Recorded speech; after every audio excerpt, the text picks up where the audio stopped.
All right. After the Virginia race, people were wondering, and are still, what it really means. Let's take a listen to what the RNC chair had to say about whether or not there was a major divide within his party. I don't think it's divided at all. I mean, I think you have districts that are 85% Republican, and more than one Republican wants to be a congressman, and in some cases more than one person wants to be a senator. And so, you know, I think in the regard to the Cantor issue, I think Tom Price had it right this past week when he said, look, when you're trying to be a majority leader, and Eric did a great job of it, but it takes you all over this country, takes you out of your district, and pretty soon that good work you're doing nationally becomes a liability locally. I think it's a little more complicated than that.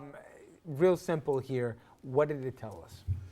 It told us that Republicans don't like immigration reform, and it told us that any right-wing Republican better move further to the right so he or she can survive in any election, because the Republicans, despite what they've talked about and try to open their tent for more people, they're moving further to the right, becoming more of an extremist group, and it's just getting uglier and uglier for the American people. Because it ain't like Cantor was some moderate. That's the thing that everybody keeps screwing up about this story. He's right. I mean, very conservative, the most conservative member of leadership. He's blocked all the president's ideas and concepts and bills and everything the president wanted. Cantor was the guy. It was Boehner who was more willing to negotiate, as strange as that sounds. You have 200 districts across the country that are like this, that have been drawn after the 2010 midterms, to be even more Republican, to be a solid Republican, so that there's no question that a Republican's going to win those seats. It's all the way through the end of this decade.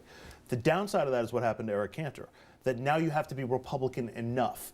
And so the party's going to keep moving further to the right, like Brad said, because these districts, the only way to go is right. Yeah. There's no pressure about losing to a Democrat. I saw a poll as related to Hillary. Still clearly the favorite of Democrats here, but take a look at these numbers.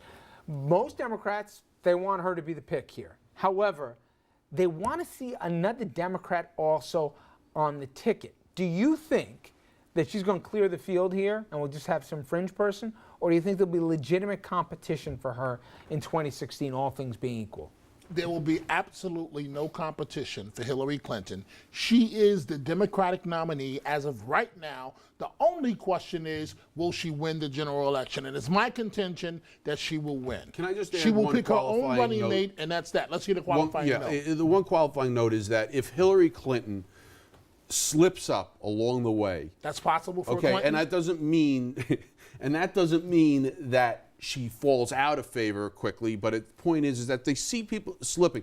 You will see other nominees, potential nominees, start to be standing in line just off to the side of the stage, ready to jump in and take control. You think there's a credible one? I got to hit a break. It depends on how you define credible. I mean, I think Bernie Sanders might run, but I don't think That's it's not much credible. of a threat. That's not credible at all. Elizabeth Warren and others have That's already not said they're credible not either. running. No, but you have the governor of Maryland. That's not Mallard, credible either. Oh, I think he's credible. But Well, whether it's credible or not, these are people that legitimately, you know, if the front runner slips, those are the people that come in, guys, including our governor. I got a really nice story when we come back, and I want to talk about it. And it's a league. It's called the Miracle League here for kids. If any of us have coached Little League or anything else, you take certain things for granted, especially when you see these kids and what they're up against, and just really what some really good people put together for them. We'll be right back.